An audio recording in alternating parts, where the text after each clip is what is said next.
Se encontra em Romanos, capítulo 8, versículo 28.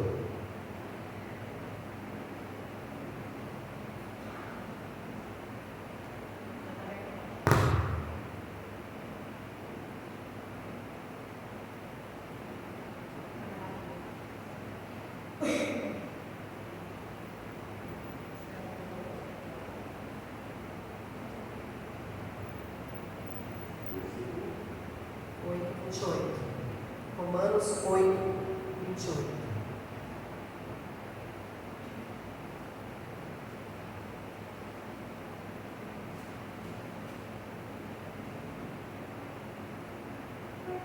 Amém? A palavra de Deus nos fala assim: e sabemos que todas as coisas contribuem juntamente para o bem daqueles que amam a Deus, daqueles que são chamados segundo o seu propósito. Amém? Senhor, meu Deus e meu Pai, estamos aqui nessa noite, Pai. Venha, Pai, nos abençoar, Pai. Usa-me, Senhor, que não saia de mim nada que não pertença a Ti, Pai. Fala comigo mais uma vez, mas fala com a Tua igreja, Pai. Do mesmo modo que eu fui abençoado com essa palavra, Senhor, abençoe esse povo que está aqui nessa noite, em nome de Jesus, Pai. Proteja cada um de nós nessa noite, Pai. Repreenda todo o mal. E damos graças a Ti por esse culto, Pai. E consagramos em nome do Pai, do Filho e do Espírito Santo. Amém. Uma salva de palmas para Jesus, para se sentar com. Aqui na palavra de Deus nos diz assim: sabemos que Deus age em todas as coisas para o bem daqueles que o amam. Eu vou dividir essa palavra, que a gente leu aqui, em duas partes. Então, a primeira parte: sabemos que Deus age em todas as coisas para o bem daqueles que o amam. O que são todas essas coisas? Ao meu ponto de vista, são as promessas de Deus em nossas vidas. Na vida de Abraão, Isaac, Jacó, José, eles tinham uma promessa. Qual era essa promessa? Vamos ver aqui, lá em Gênesis capítulo 12, versículo 2. Deus promete para Abraão: farei de você um grande povo e o abençoarei. Amém? Através dessa palavra, dessa promessa que Deus fez para Abraão, ela foi se estendendo de geração em geração. Passou por Isaac, que era filho de Abraão, o filho da promessa de Abraão. E aonde o Isaac colocava a mão, lá em Gênesis capítulo 26, versículo 3 e 4. Eu vou abrir aqui. Que diz assim para Isaac: permaneça nessa terra um pouco e eu estarei com você, o abençoarei, porque você e aos seus descendentes darei todas estas terras. Confirmarei o juramento que fiz a seu pai Abraão. Tornarei seus descendentes numerosos como as estrelas do céu. E lhes darei todas essas terras por meio da sua descendência, dos povos da terra serão abençoados. Amém? Então essa promessa que Deus tinha para Abraão, para Isaac, Jacó, José, essa promessa é nossa também. Amém? Amém? Todos nós aqui temos essa promessa. Vocês vão entender lá na frente, que eu vou chegar lá. Então, através dessas promessas, Isaac foi abençoado, Jacó foi abençoado e chegamos a José. Eu quero contar um pouco a história de José, sei que todos, a maioria já conhece, mas eu vou contar. José tinha também a promessa que Deus fez a Abraão. Mas foi tudo bem com José? Foi tudo certinho para José? Ele chegou lá de boa? Não foi, né? Quando a gente é chamado, escolhido e separado, as lutas vêm. Vêm as lutas. Mas a promessa que José tinha trouxe muitos problemas para ele também. Isso assim é a nossa vida, né? Então a gente tem que sempre estar em oração, sempre estar amando a Deus, porque Deus coopera para aqueles que o amam, coopera para o bem daqueles que o amam. E José, quando ele teve a promessa dele, Deus revelou para ele um sonho.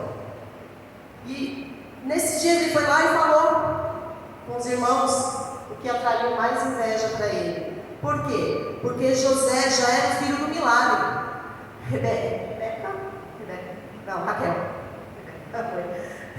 Raquel já era estéril. Então, quando Deus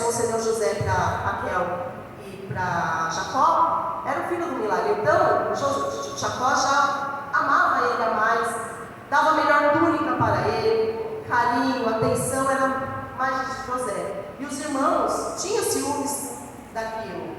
Os irmãos já ficavam bravos porque o pai dava muito mais atenção e carinho para José do que para eles. E quando José contou para os irmãos do sonho que teve, da promessa que ele tinha, que ele ia estar no alto, que todos iam se prostrar a ele, aí o bicho pegou. Aí os irmãos pegaram ele, ficaram com mais inveja, bateram nele, jogaram ele no buraco. Quantas vezes nas nossas vidas não é assim? Quando a gente tem uma promessa, de repente a gente fala, ou às vezes nem fala. A pessoa vê a promessa de Deus em nossas vidas brilhando em nós, vê Jesus brilhando em nós, e ela acaba nos invejando, tendo ciúmes, e a gente é jogado no buraco. Isso desperta, essa promessa desperta muita raiva. Então, o que eu tenho para dizer hoje, quando a gente está no buraco, você imagina dentro do buraco, por onde você olha, não tem saída, certo? Onde que é a nossa saída quando a gente está lá no fundo? Para cima. Aleluia. Só para cima. É olhando para os montes que é de lá que vem o nosso socorro. Aleluia. Quando a gente está embaixo, é olhando para cima que a gente tem que clamar e orar para Deus nos abençoar e nos tirar daquilo ali, porque só Ele pode. Aleluia. E a gente clamando, entregando nossas aflições, entregando nossos problemas para Deus, Ele vem e age ao nosso favor. Ele coopera sempre para o bem daquele que ama, entrega as aflições a Ele, somente a Ele. Ele é o nosso único Salvador.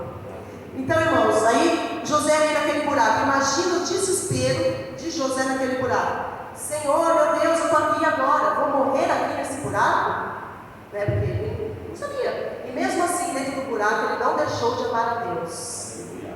E de repente, Deus agiu na vida de José. E mesmo que pareça estranho, Deus tirou ele do buraco, mas ele foi vendido como escravo. Nossa, mas é difícil. Olha que você pensa que Deus te salvou ali, acontece uma coisa e foi vendido como escravo. Mas não tente entender os planos de Deus. O porquê será que José, todos nós sabemos o final da história, mas é o que eu vou chegar lá. José tinha uma promessa, mas ele tinha um propósito a cumprir. Então, devido a esse propósito que Deus tinha na vida dele, ele foi vendido como escravo. Aí qual é o propósito? Vamos chegar aqui na segunda parte do que a gente leu. Dos que foram chamados de acordo com o seu propósito. Amém? José foi vendido, foi para a casa de Potifar. Lá, ele foi caluniado pela mulher de Potifar, foi parar na prisão. Mas em nenhum momento ele negou a Deus, continuou o amando. E por esse motivo dele continuar amando a Deus, Deus agiu na vida dele e foi prosperando cada vez mais. Foi na casa de Potifar, prosperou. Foi na prisão, virou chefe da prisão, prosperou. Até o momento que ele foi lá, interpretou o sonho do governador, do rei, e virou governador. Aleluia. E por mais que tenha sido difícil para José, por mais que ele tenha sido caluniado, por mais que ele tenha sido jogado no buraco, ido para a prisão, assim como Daniel na cova dos leões, foi jogado na cova dos leões, Mesaque, Sadraque e Abednego foram jogados na fornalha. E o que eu quero falar para vocês hoje, que mesmo que nos joguem no buraco, na prisão, na fornalha, Deus dará ordem ao nosso respeito. Deus dará ordem aos anjos ao seu respeito. Que por mais que você esteja na cova do leão, o leão não vai abrir a boca, porque Deus estará fechando a boca dele. Por mais que você esteja na fornalha, nenhum fio de cabelo nosso será chamuscado, porque Deus dará ordem aos seus anjos, porque o amamos. E se você hoje está aqui na casa dele, numa quarta-feira, é porque você o ama. Você está cumprindo o propósito de Deus nessa terra, para chegarmos lá na promessa. Amém? Glória a Deus. Então, irmãos, ame a Deus acima de tudo. José amou a Deus e Deus o protegeu e o fez prosperar. irmãos prosperavam, né? Então ele se tornou governador, cumprindo o propósito de Deus na vida de José. Quem sabe aqui qual era o propósito de José? Alguém sabe? Salvar um povo e principalmente os irmãos. Naqueles anos que José foi governador, teve 7 anos de fartura e 7 anos de fome. Pela vida de José, aquele povo inteiro foi abençoado e não pereceu, não morreu de fome. E se não fosse com esse propósito de José, que Deus tinha na vida de José, as coisas hoje poderiam ser diferentes. Por quê? De José, ele salvou todos os irmãos, todo mundo sabe, liberou perdão, porque amar a Deus, primeiro mandamento, e o próximo como a si mesmo. Então ele liberou perdão para os irmãos. E nisso Deus foi agindo e cooperando para aquele que o ama. E através da vida de José, de Abraão, de Isaac, se cumpre a promessa de Deus hoje em nossas vidas. Por quê, pastora? Por quê? De José, ele salva todo mundo, sai as tribos, da tribo sai Judá, de Judá sai Davi, de Davi sai Jesus, que hoje nos dá a promessa. Qual é a nossa promessa? A vida eterna. Aleluia, glória a Deus. A vida eterna. Então, ame a Deus sobre todas as coisas, que das demais coisas serão acrescentadas, e a gente chegará na salvação. Amém? Então, todos nós temos essa promessa. Devemos cumprir o nosso propósito. Cada um aqui tem um propósito. Cada personagem da Bíblia tem um propósito. Nenhum foi igual ao outro. Abraão não foi o mesmo propósito de Isaac, de Jacó, Pedro, todos tiveram um propósito na Bíblia. E isso é nas nossas vidas hoje. Hoje pode ser que o nosso propósito, Deus assumiu a igreja, vai assumir a igreja. Eu posso ser de louvar, do pastor pregar, da irmã evangelizar, das meninas, quando abre a boca louvando também, o céu desce, o céu abre, as bênçãos de Deus caem. Então cada um tem o seu propósito. Então vamos pedir orientação para Deus para nos capacitar em nossos propósitos. E como eu falo, quando a gente serve a Deus, o ama, as lutas vêm. Não vai ser fácil. Os ataques vêm, a inveja, calúnias, defamação vem. Mas Deus em todas as coisas coopera com a bem daquele que o ama. Continue amando a Deus. Estou batendo bem nisso para poder a gente aprender mesmo. Que nem o pastor fala, pregação, tá? Pregando, batendo. Então, ame a Deus, não importa. Está passando por luta? Louve, ame a Deus, adore a Deus. Está passando por estreito? Clame a Deus, entregue suas aflições na mão dele, e ele fará. Como diz lá em Jeremias, clame a mim e eu te responderei, anunciarei a vocês coisas grandiosas e insondáveis que você não conhece. Você foi escolhido por Deus, não tenha medo. A palavra não tenha medo foi escrita 366 vezes na Bíblia, sendo que o ano tem 365 dias. Então não tenha medo, todo dia, não tenha medo, não tenha medo, eu estou com você, eu estou com você. Isso é Deus falando para nós a todo momento. Seja forte e corajoso, vá, porque eu estarei ao seu lado, porque quem luta essa batalha por nós é Deus. Amém? Amém, aleluia.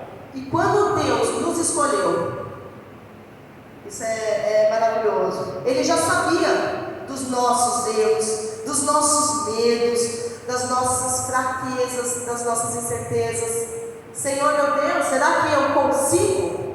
Falei para o pastor, será que eu consigo? Mas Deus vai me capacitar. Vamos lá.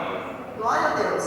Então, a gente às vezes fica com medo, mas Deus, quando nos escolhe, nos separa, nos chama, Ele já sabe de todas as nossas fraquezas, de todos os nossos medos, das vezes que a gente às vezes até tenta sair, correr para lá e falar, não quero mais. Quantas vezes isso na nossa vida, isso não aconteceu, pelo menos comigo já aconteceu, né? Só que Deus hoje nos fala em 2 Coríntios 12, 9. Eu já sabia que eu já te escolhi. E lá em Coríntios nos diz assim: a minha graça te basta, porque o meu poder se aperfeiçoa na sua fraqueza. Então não tenha medo, novamente, não tenha medo, porque Deus se aperfeiçoa nas nossas fraquezas. É Ele que nos capacita, é Ele que nos mantém em pé, para a honra e glória do nome dEle. Amém? E para encerrar aqui, não sei já do tempo, foi rapidinho.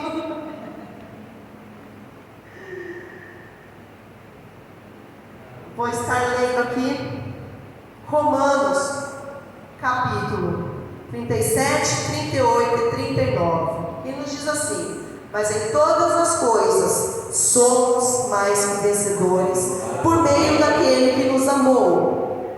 Pois estou convencido de que nem a morte, nem a vida, nem anjos, nem demônio, nem o presente, nem o futuro, nem qualquer poder, nem altura, nem profundidade, nem qualquer outra coisa na criação será capaz de nos separar do amor de Deus, que está em Cristo Jesus, nosso Senhor. E no 31 nos diz assim: que diremos, pois, diante dessas coisas? Se Deus é por nós, quem será